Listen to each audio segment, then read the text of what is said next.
What do you make of he as an opponent and kind of carrying on that rivalry between countries? This is just like a regular opponent, nothing some between country, but still we have 2-0 now, it's gonna be 3-0.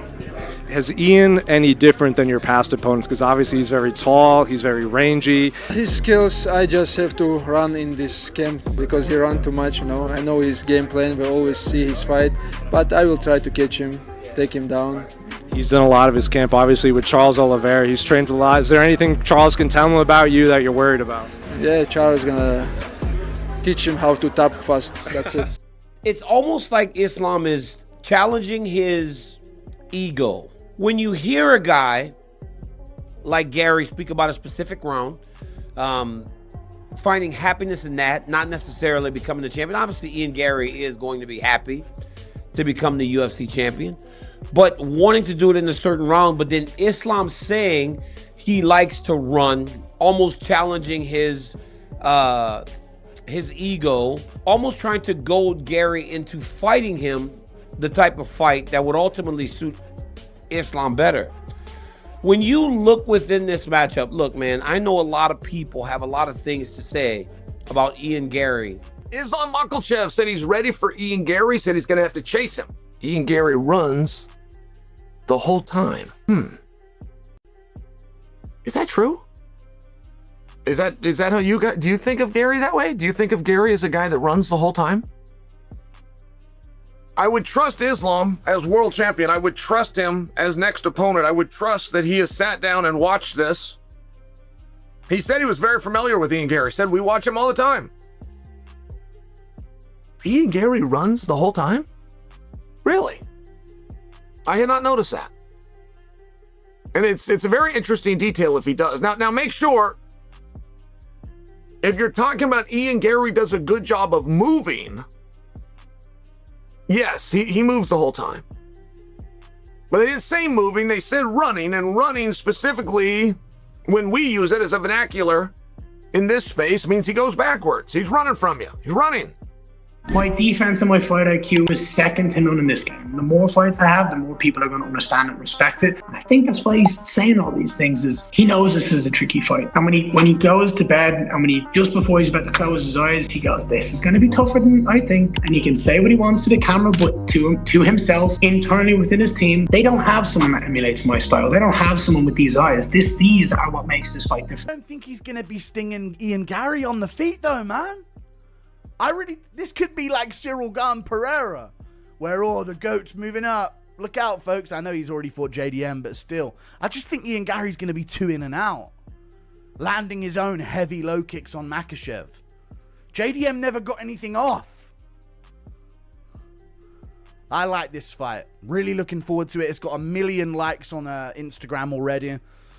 And Ian Garry had this response, and this may change my prediction before I get into Dern versus the other thing and then moving on to the card. If someone gave you $10,000 right now to bet on that fight, where are you putting it? I think the odds, because of the style, favors Makhachev probably. Stylistically, he's a freaking nightmare to fight for anyone. He's, I think, right now the best pound for pound on the planet. But Ian Garry definitely has all the chance also on his side to do it. He's a very good striker. He's very long. He's great grappler as well. But he need, I think, to find a way to keep the fight standing, and to use his style to his own advantage. It's the very cocky, loud, brash, but very successful 17-1 contender, Ian Machado Garry. Now, Ian Machado Garry, he's never backwards in coming forwards, unless it's in the fight, because he will go backwards and he will dance around. We'll talk about that in just a little bit. But Ian Garry's very cocky. He believes in himself, and you might find that annoying and a little bit frustrating, okay? But he's a fighter. You're supposed to believe in yourself. Ian just needs to reconnect with the Irish. He needs to be in front of the Irish fans and media. Putting him in there, press there, he's being mentioned. This feel like, who knows what this leads to? Does it lead to sponsorships? Does it lead to headaches with you? But I feel like today's a win for Ian Garry. Agree or disagree? Absolutely. And I agree, that's what he needed to do. And I know he didn't like me talking about that for a long time, but it was the truth, and that's our job. And I think he acknowledged that when he was on your show. when he came on immediately after Eddie Hearn spoke, and he said like this is something that he needs to address.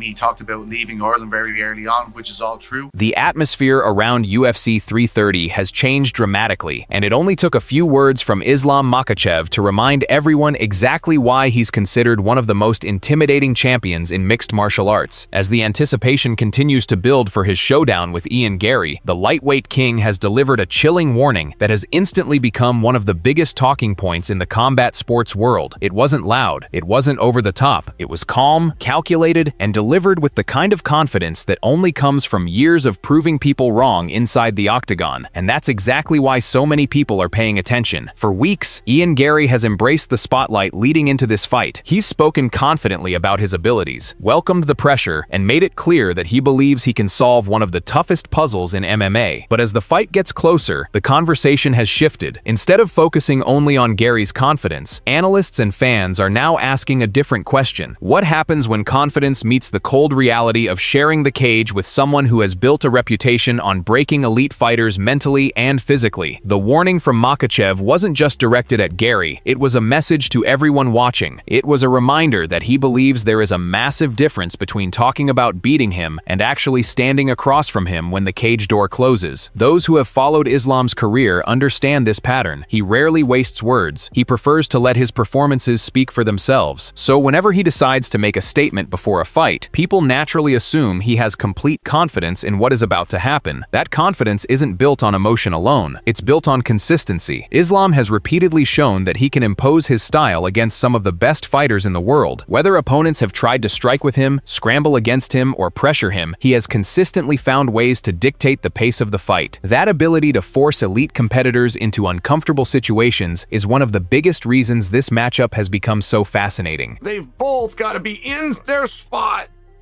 or trying to gain ground by going forward.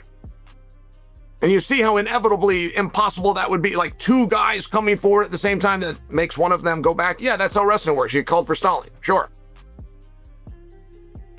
But it's so, like, if you're wondering wrestling defense and how do I deal with these wrestlers? Well, there is actually a couple of answers that we don't ever want anyone to know because it would ruin the sport, but one of them is backing up.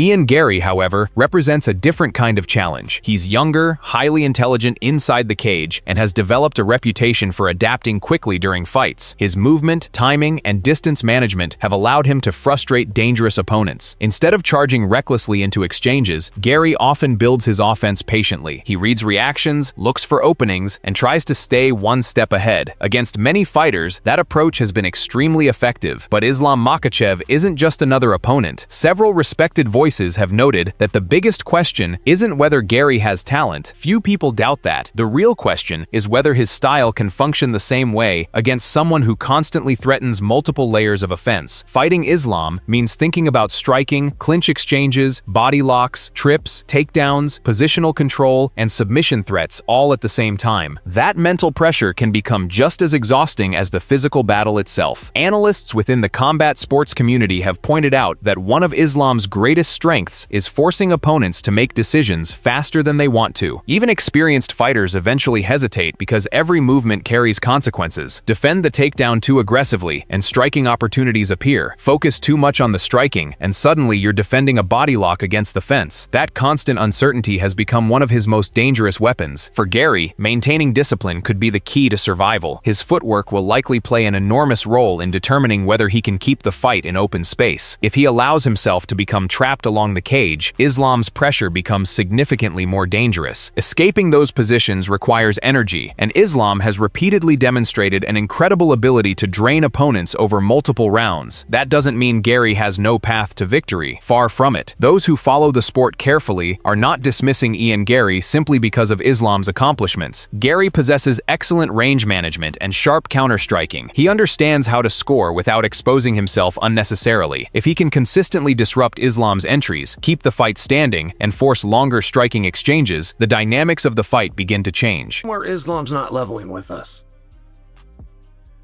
And I'm not sure what one the swerve is. It's either that Ian Garry does not just run away in fights. I've never known Ian to do that, but I could pull up an Ian Garry fight right now and I could find out. I could just look at it and go, oh, wow, look, he does it. I had never really noticed. The longer the contest remains in his preferred range, the greater his opportunities become. Another interesting aspect is composure. Both men have shown remarkable confidence under pressure, but they express it differently. Garry feeds off emotion and enjoys psychological battles before fights. Islam, meanwhile, often appears completely unaffected by outside noise. That contrast has created an intriguing storyline leading into UFC 330. One fighter embraces verbal exchanges and media attention. The other seems entirely focused on what happens once the cage door closes. The warning from Makhachev has only intensified that contrast. Many observers interpreted it as a signal that Islam believes Garry hasn't experienced anything comparable to what's waiting for him inside the octagon. Whether that's true remains to be seen, but history certainly favors the champion. Time after time, opponents have entered title fights believing they had discovered the blueprint to defeat him. Then, once the fight began, they realized executing that blueprint against a world-class grappler under championship pressure is an entirely different challenge. The general sentiment among professionals who have studied this closely is that the opening minutes could decide far more than the scorecards. Early success for Garry could boost his confidence and force Islam to make adjustments. On the other hand, if Islam establishes control quickly, especially through clinch work or wrestling exchanges, the momentum could shift dramatically in his favor. Another factor generating discussion is conditioning. Championship fights often become battles of patience as much as skill. Islam has repeatedly demonstrated that he can maintain relentless pressure over extended periods. Garry has shown excellent endurance throughout his career as well, but maintaining that stamina while constantly defending wrestling attacks presents a completely different challenge than fighting at striking range. This is why so many analysts continue emphasizing the tactical complexity of the matchup. It's not simply striker versus grappler. Both athletes possess evolving skill sets. Islam's striking has improved considerably over recent years, while Garry continues developing defensive awareness against wrestling-heavy opponents. That evolution makes predicting the fight much more difficult than many fans initially assume. The psychological side deserves equal attention. There is an interest in seeing Islam lose. For anybody that's got an incredible record and has seemingly been bulletproof. There is one interesting thing, which is to see somebody that can get through. They can get a bullet through that shield. Is Ian the guy? Well, if Ian is the guy, or whoever is the guy, question one is going to be, can you stop the takedown? And question 1B is going to be the cardio. Can you hold up?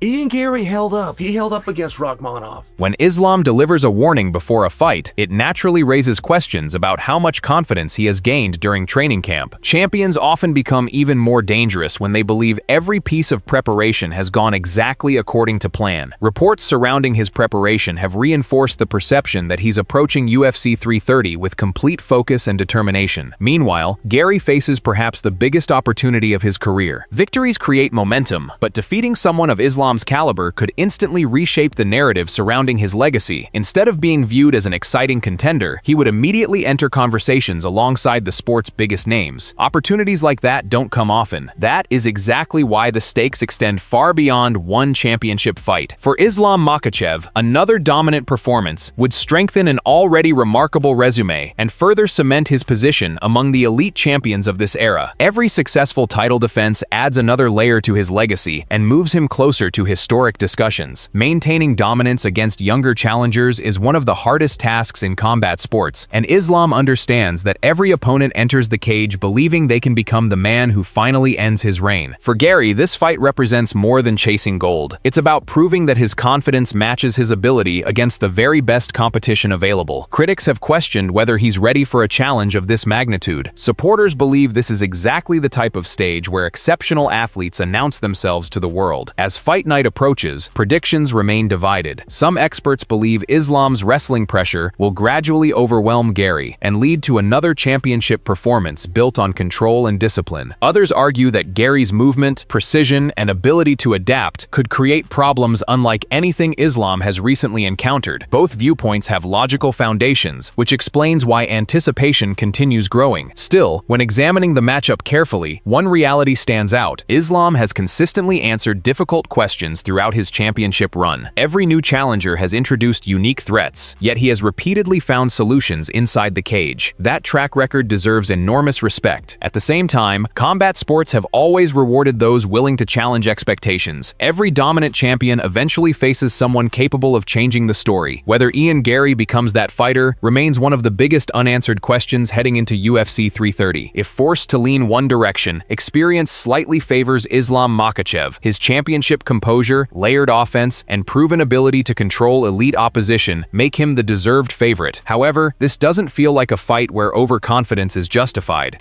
Garry's intelligence, technical striking, and confidence give him genuine opportunities if he can dictate distance and prevent prolonged grappling exchanges. Ultimately, the warning from Islam Makhachev has accomplished exactly what champions often intend before massive fights. It has shifted attention away from the noise and back toward the reality awaiting both men inside the octagon. Words create headlines, but once the cage door closes, only preparation, execution, and composure will matter. So now the question belongs to all of you. Was Islam Makhachev's warning simply the confidence of a dominant champion, or was it an early sign that he already sees weaknesses in Ian Garry's game that the rest of the MMA world hasn't fully recognized yet? Let us know your prediction in the comments below. Who leaves UFC 330 with their hand raised, and what will be the defining moment of the fight? And if you enjoy in-depth combat sports news, fight analysis, reactions, and predictions, make sure to subscribe so you don't miss our next breakdown.